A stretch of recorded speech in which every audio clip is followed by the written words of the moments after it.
All right, today we're doing Unit 9, Lesson 3, multiplying with fractional solutions. So you're going to understand how a whole number taken a fraction number of times is the same as a fraction taken that whole number of times, okay? We'll multiply a whole number by a fraction to produce now a fraction. We've been getting whole numbers up to this point. You need SAB page 377 through 378. All right, so Farmer Hanson and Farmer Diaz and Farmer Smith have 3 acres of land. They each plowed 1/5 of their land. That's shown over on the side there. So can we tell from the picture how many acres Farmer Hanson has plowed and why or why not? Well, no, there's not enough lines really dividing it up. You've got your 3 individual acres, but we really can't tell how much this one little piece of the pie is, or the piece of the acres is. So no,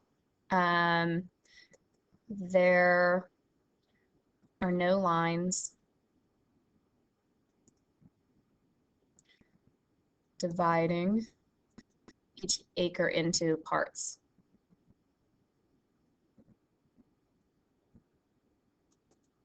And equal parts, right?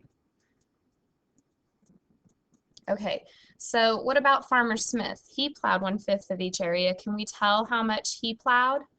Well, yeah, you can count the shaded parts of each acre, right? So you're going to count each one of these shaded parts. So he plowed 3/5 of an acre of his total acres. So yeah, you can tell because you count the shaded parts.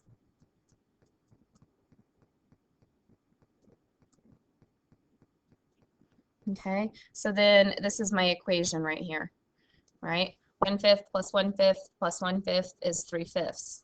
So how about with Farmer Diaz? Can we tell that Farmer Diaz's field, 1/5 of each acre added together is the same as 1/5? Yes, it's just divided up another way.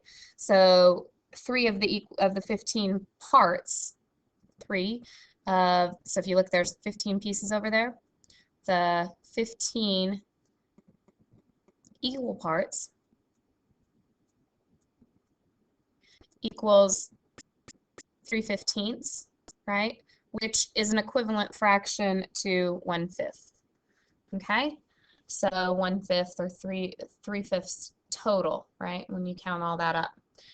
Why is 1/5 of 3 acres the same as 3 times 1/5? Because we're just saying the same word. Of that means the same thing as times. So just remember when we say that, we can write it 1/5 of 3 using multiplication. So the word of, in this case, equals multiplication. It means the same thing. Okay?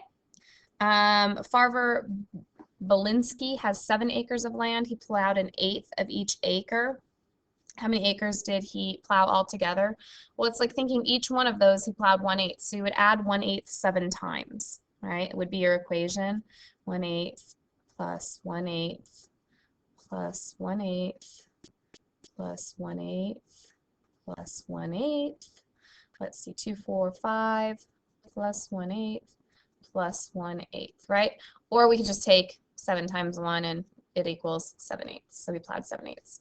Farmer Davis has 4 acres of land. He plowed 1/3 of the field. How many acres did he plow? Well, out of 4 acres, right, he plowed 1/3 of the entire thing. So he plowed 4, right, 4/3.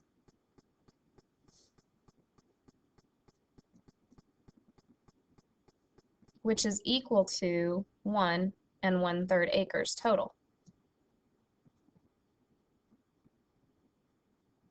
Okay. Tessa practiced the flute for 1/6 of an hour each day. And this week she practiced 5 days. How many hours did she practice? Well, 1/6 times 5, right, is 5/6. 5/6 of an hour, right? Each day. 1/6 plus 1/6 plus 1/6, so on. Okay. All right, let's move forward and look at this next thing. Which one does not mean the same thing as the others? 1/4 of 3 is the same thing as 1/4 times 3, but not when it's 4 times 1/3. So there's the one that doesn't make the same. Okay, we're going to move on and look at circling our unit fractions. I'm going to switch pen color to red here so it stands out a little bit more. 1/7 times 2 is 2/7. Okay, so 2/7 would be like saying I have this piece and I have this piece. I have 1/7 of each whole. And when I add those together, I end up with 2/7.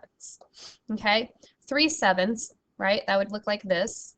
3/7 would be this section, sorry, here. And 3/7 would be this section here. So if I had 3/7 and 3/7, I actually have 6/7 when I add those all up. Okay, 1/5 3 times, so it'd be like this piece, and this piece. Well, how many fifths do I have? I have 3/5.